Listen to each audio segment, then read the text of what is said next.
Hello friends, functions chapter जो कि हमारा थर्ड चैप्टर है वो स्टार्ट हो चुका है। लास्ट वीडियो में मैंने आपको बताया था कि फंक्शन क्या होते हैं, फंक्शन कैसे क्रिएट किए जाते हैं, कैसे डिफाइन किए जाते हैं और कैसे फंक्शन कॉल होते हैं। मैंने लास्ट वीडियो में आपको एक और बात बताई थी कि दो तरह के फंक्शंस होते हैं पाइथन में। एक होता है जो कि वैल्यू को रिटर्न करता है और एक फंक्शन होता है जो कि कोई वैल्यू रिटर्न नहीं करता। जो लास्ट वीडियो में हमने एग्जाम्पल देखे हैं वो सारे हमने नॉन रिटर्निंग फंक्शंस हमने पढ़े थे जो कि कोई वैल्यू को रिटर्न नहीं कर रहे थे। अब कुछ बच्चों के क्वेश्चंस हैं कि फंक्शन क्या रिटर्न करता है और कैसे रिटर्न करता है। तो आज मैं आपको बताती हूँ कि फंक्शन क्या रिटर्न करेगा और कैसे रिटर्न करेगा और ये रिटर्न स्टेटमेंट की ज़रूरत क्यों पड़ी। जब नॉन रिटर्निंग फंक्शंस हैं तो रिटर्निंग फंक्शंस क्यों बनाएंगे। मैं आपके सामने पहले एक वो प्रोग्राम बनाती हूँ जिसमें हम एक फंक्शन बनाते हैं जो कि कोई वैल्यू रिटर्न नहीं करेगा।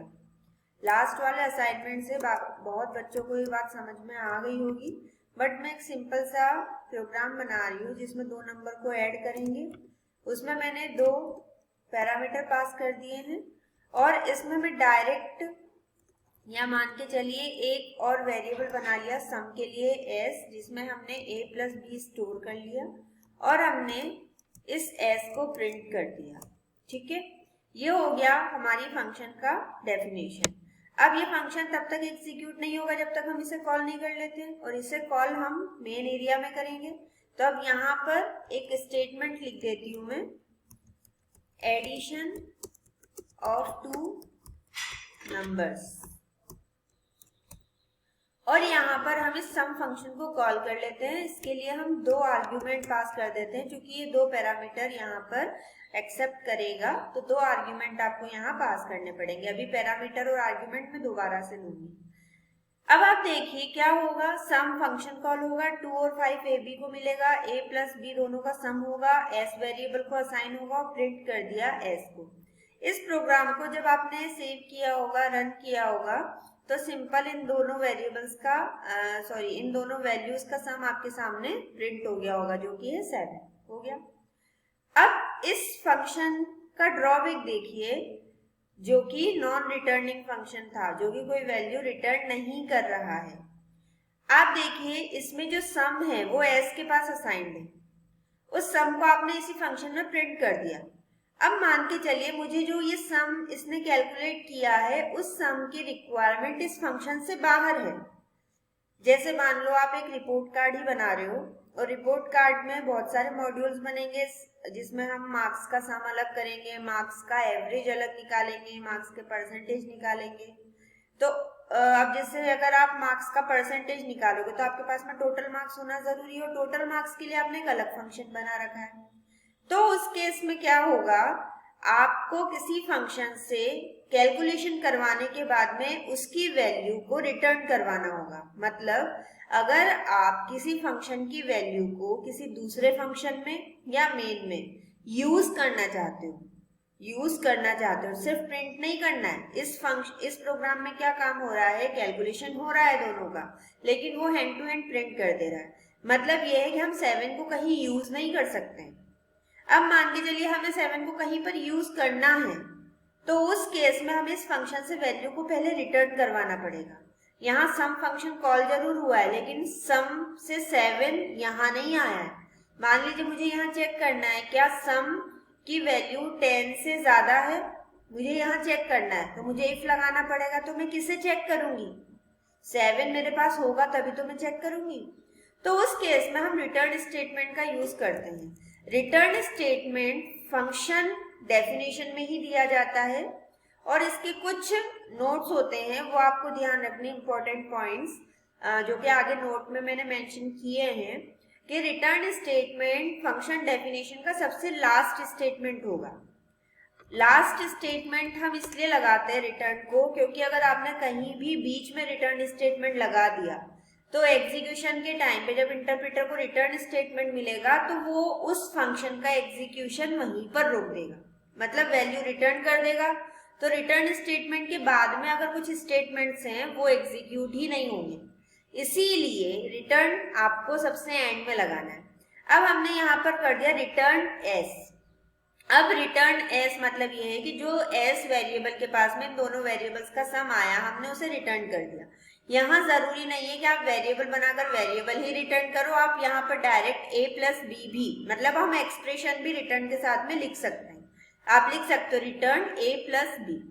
वो वैल्यू रिटर्न होकर वहीं आती है जहां आपने उस फंक्शन को कॉल किया है। कॉल फंक्शन को हमने यहाँ पर किया है तो वो वैल्यू रिटर्न होकर भी यहीं आएगी। अगर आपने इस चीज को लिखा है तो इस केस में वैल्यू रिटर्न होकर आ जरूर रही है लेकिन उसका कोई यूज नहीं हुआ, मतलब वो वैल्यू हमने कहीं ना तो स्टोर की ना उसे प्रिंट किया। तो एक चीज ध्यान रखना है कि अगर आपने फंक्शन से कोई वैल्यू रिटर्न करवाई है तो उस फंक्शन को आप दो केस में ही कॉल करें। पहला केस या तो कोई वेरिएबल बनाए उसमें उस फंक्शन को कॉल करें जिससे कि वैल्यू रिटर्न होकर आए और वेरिएबल में स्टोर हो जाए, ऐसे एक्सप्रेशन उसे कॉल करें। और सेकेंड कंडीशन है या तो उसे प्रिंट स्टेटमेंट में कॉल करें जिससे कि क्या होगा वैल्यू रिटर्न होकर आएगी, प्रिंट उससे हैंड टू हैंड प्रिंट कर देगा। लेकिन अगर प्रिंट स्टेटमेंट में आप उस फंक्शन को कॉल कर रहे हैं तो वो इक्वल है उस प्रोग्राम के जो कि कोई वैल्यू रिटर्न ना करे। तो हमें मेनली अगर वेरिएबल की वैल्यू को यूज करना है, किसी फंक्शन की रिटर्न वैल्यू को यूज करना है तो हमें एक वेरिएबल और बनाना पड़ेगा। हमने यहाँ पर किसी भी नाम से वेरिएबल बनाया, मान लीजिए x इक्वल्स टू सम 2,5। अब क्या होगा, सम 2,5 पहले सम फंक्शन कॉल होगा क्योंकि असाइनमेंट ऑपरेटर है, पहले एग्जीक्यूशन इस साइड का होगा। ये सम फंक्शन कैलकुलेशन करेगा, वैल्यू रिटर्न होकर वापस वहीं आती है जहां फंक्शन कॉल होता है, यहाँ आएगी और वो वैल्यू x को असाइन हो जाएगी। अब आपको x के ऊपर जो भी काम करना है आप उस काम को कर सकते हो। x के अंदर वैल्यू आ गई है, मैं आपको शो करती हूँ, रिजल्ट इज और x। आप देखिए x की वैल्यू 7 प्रिंट होगी। इसे सेव करते हैं और रन। आया बात आई आपको समझ में? ये होता है फंक्शन से वैल्यू रिटर्न करवाना। अब आपको समझ में आया होगा कि हमें फंक्शन से वैल्यू क्यों रिटर्न करवाना होता है। अगर आप उस वैल्यू को किसी दूसरे फंक्शन में या मेन में यूज करना चाहते हैं, जैसे एवरेज वगैरह निकालने के लिए आप अलग फंक्शन बनाओगे, टोटल निकालने के लिए आप अलग फंक्शन बनाओगे, तो टोटल वैल्यू रिटर्न करेगा एवरेज फंक्शन में, तभी तो आप उसमें चेकिंग करोगे कि टोटल किस क्राइटेरिया में आ रहा है तो किस एवरेज में आ रहा है। तो आपको ये ध्यान रखना है कि आपको कब रिटर्न का यूज करना है और कब नहीं करना है। आई होप कि आपको समझ में आया होगा। अगर और कोई डाउट हो तो आप उससे पर्सनली पूछ सकते हैं। आगे देखते हैं, कुछ नोट हैं। Functions returning a value are also known as fruitful function. वो फंक्शन जो कि कोई वैल्यू रिटर्न करते हैं उन्हें फ्रूटफुल फंक्शन भी कहा जाता है। The returned value of a function should be used in the caller function inside an expression or a statement। ये नोट जरूर ध्यान रखिएगा। अगर आपने किसी ऐसे फंक्शन को कॉल किया है जो कोई वैल्यू रिटर्न कर रहा है तो वो फंक्शन या तो एज ए एक्सप्रेशन कॉल होगा, मतलब या तो वेरिएबल में उसकी वैल्यू स्टोर करवाओ जो वैल्यू रिटर्न होकर आएगी, या प्रिंट स्टेटमेंट में आप उसे कॉल करवाइए, वरना वो वैल्यू यूजलेस होगी, आप उसको यूज नहीं कर पाएंगे। वैल्यू रिटर्न होती है उस समय लेकिन वो आपने किसी को हैंड ओवर ही नहीं की तो उसे आप यूज ही नहीं कर पाएंगे। ठीक है, ये होता है returning values from functions. The return statement ends a function execution even if it is in the middle of the function। एक और चीज ध्यान रखना है आपको, अगर रिटर्न स्टेटमेंट आप लगाते हैं फंक्शन डेफिनेशन में तो वो स्टेटमेंट लास्ट स्टेटमेंट होना चाहिए। अगर आपने मिडिल में कहीं पर लगा दिया है तो उस फंक्शन का एग्जीक्यूशन उसी लाइन पर रुक जाता है, रिटर्न हो जाती है वैल्यू, दोबारा आप उस फंक्शन पर नहीं जाते हो जब तक आप उसे कॉल नहीं करोगे। ठीक है, हम रिटर्न स्टेटमेंट के साथ में मल्टीपल वैल्यूज भी रिटर्न करवा सकते हैं। मल्टीपल वैल्यूज आपको रिटर्न करवाना है तो कॉमा से सेपरेट कर कर आप उस वैल्यू को रिटर्न करवाइए। उस केस में अगर आप एक ही वेरिएबल में फंक्शन को कॉल कर रहे हैं तो वो एज ए टपल स्टोर होगा, या आप वहां पर अनपैकिंग का कंसेप्ट यूज कर सकते हैं जो कि हमने पिछली वीडियोज में पढ़ा है। नेक्स्ट देखते हैं आर्ग्यूमेंट्स एंड पैरामीटर्स। ये मैंने आपको लास्ट वीडियो में बताया था, जो भी वेरिएबल्स हम फंक्शन डेफिनेशन में पास करते हैं, उन्हें पैरामीटर कहा जाता है। उन्हें आप फॉर्मल पैरामीटर भी कह सकते हैं, एक्चुअल पैरामीटर भी कह सकते हैं। और जो फंक्शन कॉलिंग में वैल्यूज दी जाती हैं उन्हें आर्ग्यूमेंट कहा जाता है, एक्चुअल पैरामीटर या एक्चुअल आर्ग्यूमेंट भी आप कह सकते हो। एक चीज ध्यान रखना है, फंक्शन डेफिनेशन में जो पैरामीटर्स पास होते हैं वो वेरिएबल्स होते हैं, ना कि वैल्यूज होती हैं। वैल्यूज तो पास होती है फंक्शन कॉलिंग स्टेटमेंट में, कुछ बच्चों ने गलती की है, तो ये ध्यान रखिएगा। फंक्शन डेफिनेशन में जो पैरामीटर होंगे वो वेरिएबल्स होते हैं, ठीक है। इसमें एक नोट था कि हम इम्यूटेबल टाइप को अगर पास करते हैं एज ए आर्ग्यूमेंट या एज ए पैरामीटर, तो वहां पर जो भी वेरिएबल में फंक्शन चेंज करेगा वो चेंज ओरिजिनल वैल्यू में नहीं होगा। ये म्यूटेबिलिटी और इम्यूटेबिलिटी का कंसेप्ट हमारा इस चैप्टर का लास्ट होगा टॉपिक, उसमें मैं आपको पूरा डिटेल में बताऊंगी कि म्यूटेबल पास करने पर क्या होता है, इम्यूटेबल पास करने पर क्या होता है, ठीक है। आई होप कि असाइनमेंट आपने किया होगा, बट बहुत से बच्चों के अभी तक मेरे पास में फोटोज नहीं आए हैं इस असाइनमेंट के, सो आप उसे कंप्लीट करिए और मुझे जल्दी से सेंड करिए। एक नेक्स्ट चीज देखते हैं जो कि आर्ग्यूमेंट और पैरामीटर से रिलेटेड ही है। Python support 3 types of arguments और पैरामीटर, 3 तरह के आर्ग्यूमेंट्स आप पास कर सकते हो, पाइथन सपोर्ट करता है उसे। पहला है पोजिशनल और रिक्वायर्ड आर्ग्यूमेंट। पोजिशनल और रिक्वायर्ड आर्ग्यूमेंट मतलब ये होता है when the function call statement must match the number and order of arguments as defined in the function definition, this is called the positional argument matching. मतलब ये है कि जब आप फंक्शन को कॉल करोगे तो उसमें जो भी आर्ग्यूमेंट्स आप पास करोगे उनका ऑर्डर और उनके नंबर उनसे मैच करना चाहिए जो कि फंक्शन डेफिनेशन में आपने एज ए पैरामीटर पास किया है। मतलब अगर यहाँ 3 वेरिएबल्स हैं तो आपको यहाँ 3 वैल्यूज ही पास करना है।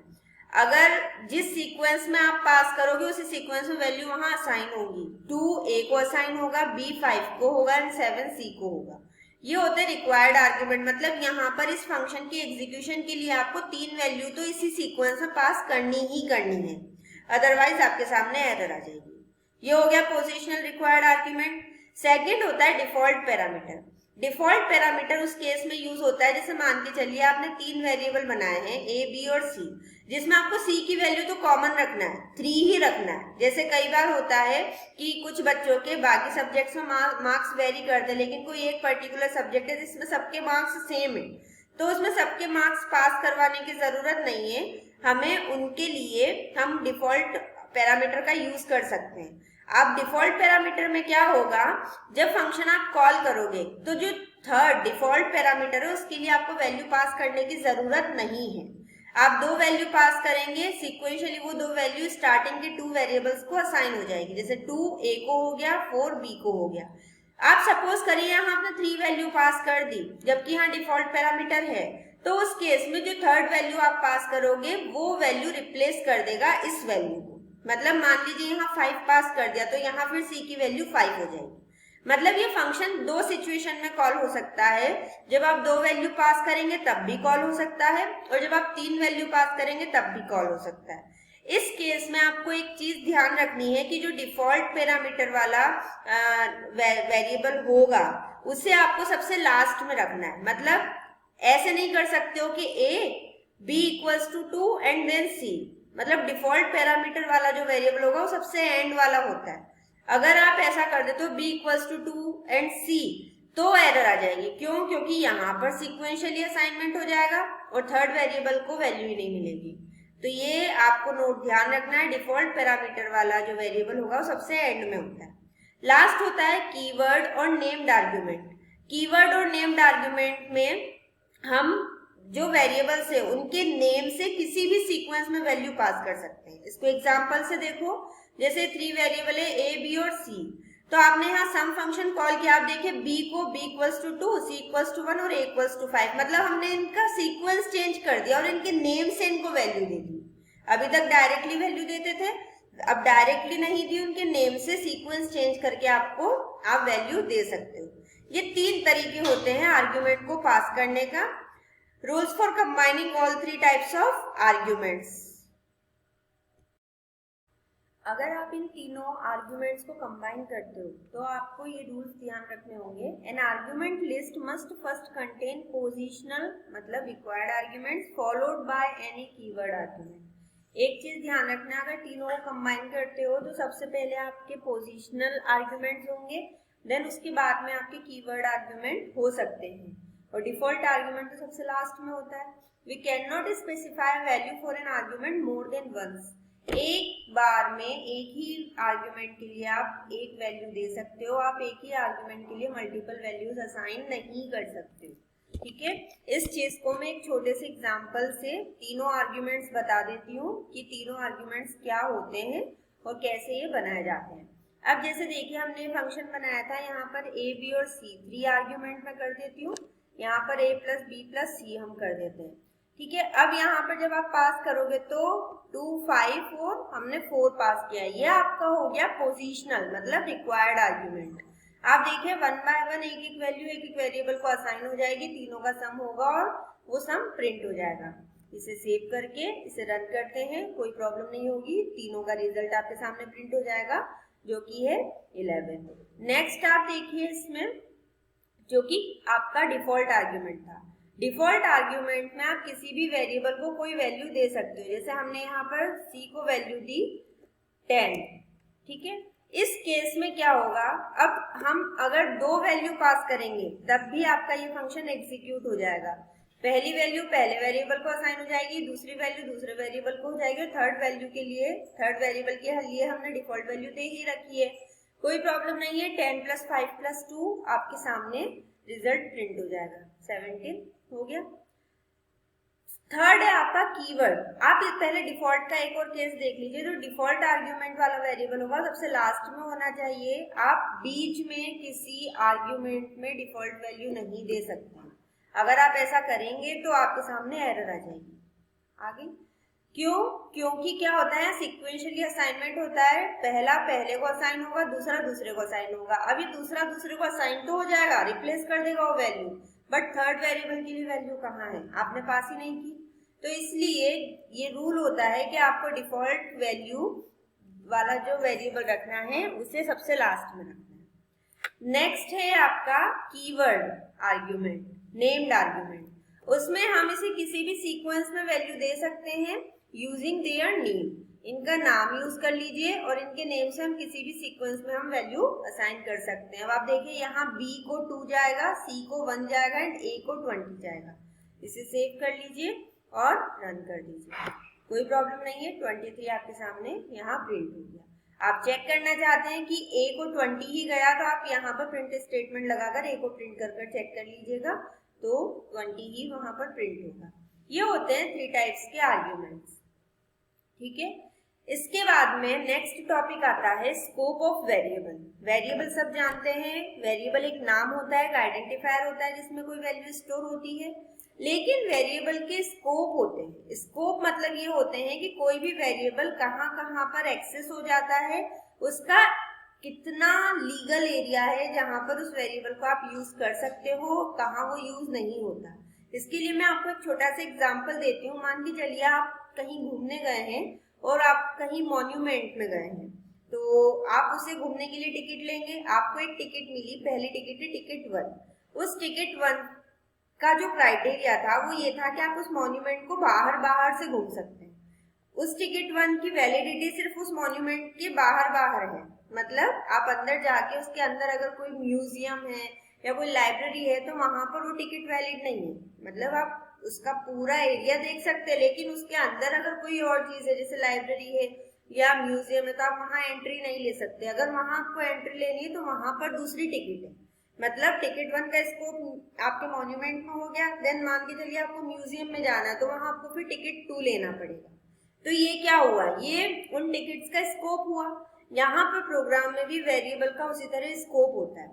जो वेरिएबल जहां बनता है उसका एक क्राइटेरिया डिसाइडेड होता है, वो प्रीफिक्स्ड होता है, आपको उसी के अकॉर्डिंग उसे एक्सेस करना होता है। पाइथन में 2 स्कोप होते हैं किसी भी वेरिएबल के, पहला होता है ग्लोबल स्कोप, दूसरा होता है लोकल स्कोप। एक पहले बात करते हैं ग्लोबल स्कोप की। वो वेरिएबल जो कि आप टॉप लेवल सेगमेंट, मतलब जो कि मैं मेन आपके सामने वर्ड यूज करती रहती हूँ, हमें यहाँ मेंशन करने की जरूरत नहीं होती, लेकिन जो डायरेक्टली हम कोडिंग करते हैं, मैं आपको लास्ट वीडियो में भी बता चुकी हूँ, वो मेन में ही होती है और एग्जीक्यूशन वहीं से शुरू होता है। जो आप मेन सेगमेंट में वेरिएबल्स बनाते हैं डायरेक्टली, वो सारे ग्लोबल स्कोप के होते हैं। मतलब उन वेरिएबल्स को आप पूरे प्रोग्राम में कहीं पर भी यूज कर सकते हैं, उन्हें किसी भी फंक्शन में यूज कर सकते हैं, किसी भी ब्लॉक में यूज कर सकते हैं और प्रोग्राम में कहीं भी यूज कर सकते हैं, मतलब ग्लोबली उसे यूज कर सकते हैं। लेकिन सेकंड होते हैं लोकल स्कोप, और लोकल स्कोप वाले जो वेरिएबल्स होते हैं किसी भी फंक्शन के अंदर बनाए जाते हैं। आप उन्हें एज ए पैरामीटर भी बना सकते हैं और फंक्शन की बॉडी के अंदर भी बना सकते हैं। उन वेरिएबल्स का जो स्कोप होता है वो लोकल होता है, मतलब उनको सिर्फ और सिर्फ उस फंक्शन के अंदर ही यूज किया जा सकता है, उस फंक्शन के बाहर आप उन वेरिएबल्स को यूज नहीं कर सकते। Let me show you with an example. इसी प्रोग्राम में हम चेंजेस करके देखते हैं। यहाँ देखिए जो A, B और C है और यहाँ जो S है, ये 4 वेरिएबल्स ऐसे हैं जो लोकल स्कोप के हैं, मतलब ये फंक्शन के अंदर बने हुए हैं। ये जो X बना हुआ है ये ग्लोबल स्कोप का है क्योंकि ये फंक्शन के बाहर बना हुआ है। यहाँ पर हम एक वेरिएबल और बना लेते हैं, मान लिया हमने बनाया A, जिसको हमने कोई वैल्यू दी है 10। ठीक है, इसको मैं थोड़ा सा फिर से चेंज कर देती हूँ, पहले ही जैसा कर देते हैं, A इक्वल्स टू 10 कर दिया। अब यहाँ मैंने पास किया A 20 एंड 30। ठीक है, पहले A की वैल्यू देन 20 देन 30।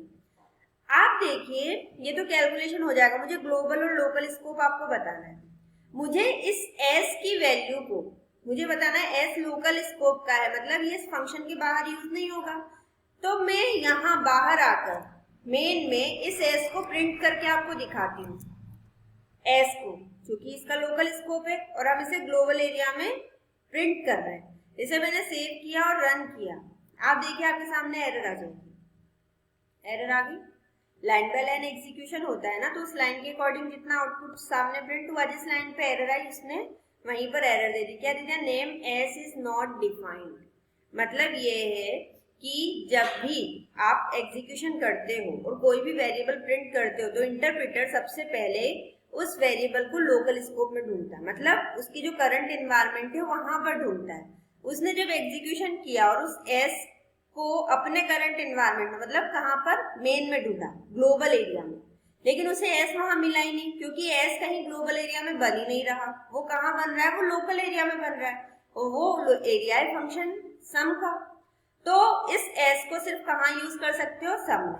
अब मान के चलिए ये एस मैंने यहाँ से हटा दिया, ठीक है, ये a इक्वल्स टू 10 आपने एक वेरिएबल बनाया है और मुझे उस a को यहाँ प्रिंट करना है। पहले मैं आपके सामने इसका नाम चेंज कर देती हूँ, फिर सेम नाम करके दोनों दिखाऊंगी मैं। पहले मैं A1 कर देती हूँ। अब मुझे इस A1 की वैल्यू को यहाँ पर प्रिंट करना है, तो मैं यहाँ पर लिखती हूँ A1। ठीक है, इसे सेव करते हैं। आप देखिए ग्लोबल वेरिएबल था और ग्लोबल वेरिएबल को मैंने लोकल एरिया में प्रिंट किया, यहाँ कोई प्रॉब्लम नहीं होगी, ये वैल्यू आपके सामने प्रिंट हो जाएगी। आप देखिए एडिशन ऑफ 2 नंबर्स, ये आपका मेन की फर्स्ट लाइन थी, देन फंक्शन कॉल हुआ था, फंक्शन के वहां गए, वहां एक प्रिंट स्टेटमेंट लग रहा था जो कि A1 प्रिंट कर रहा था और 10 यहाँ पर वो प्रिंट कर रहा है। मैं आपको ये दिखाना चाहती हूँ कि जो ग्लोबल स्कोप के वेरिएबल्स होते हैं उनको आप किसी भी फंक्शन के अंदर, किसी भी ब्लॉक में और विद इन प्रोग्राम कहीं पर भी एक्सेस कर सकते हैं। लेकिन जो लोकल स्कोप के वेरिएबल्स होते हैं उनका स्कोप सिर्फ उस फंक्शन में ही होता है, उसी लोकल एरिया में ही होता है, उस एरिया से बाहर उन फंक्शंस को यूज नहीं कर सकते। ठीक है, आपको एक और चीज ध्यान रखनी, जब भी कोई प्रोग्राम रन होता है वहां वेरिएबल्स प्रिंट हो रहे होते हैं, वेरिएबल्स यूज हो रहे होते हैं, तो जो वेरिएबल्स का एग्जीक्यूशन होता है वो कैसे होता है? मान के चलिए कोई फंक्शन कॉल हुआ है और इस फंक्शन में कोई वेरिएबल आपने प्रिंट किया जैसे A1, तो सबसे पहले ये A1 लोकल एरिया में सर्च हुआ, सबसे पहले लोकल इन्वायरमेंट में ये सर्च हुआ, मतलब सम के इन्वायरमेंट में A1 को देखा गया। जब A1 सम के इन्वायरमेंट में नहीं मिला, देन उसे उसके एनक्लोजिंग इन्वायरमेंट में देखा गया। एनक्लोजिंग इन्वायरमेंट में मतलब जहां पर सम कॉल हुआ था यहाँ देखा गया, यहाँ पर अगर उसे मिल जाता है तो ठीक है, नहीं मिला देन उसे ग्लोबल एरिया में देखा गया, ग्लोबल एनवायरनमेंट में, और ग्लोबल एनवायरनमेंट में A1 उसे मिल गया था। A1 जैसे ही मिला उसने उसकी वैल्यू को प्रिंट कर दिया, इसलिए यहाँ पर उसने एरर प्रिंट नहीं की। लेकिन लोकल वेरिएबल का स्कोप सिर्फ लोकल होता है, वो ग्लोबल एरिया में यूज नहीं होता, मेन वगैरह में यूज नहीं कर सकते हो आप किसी भी लोकल वेरिएबल को। आई होप ये आपको समझ में आ गया होगा। कोई प्रॉब्लम होती है तो आप मुझसे पूछ लीजिएगा। नेक्स्ट देखते हैं,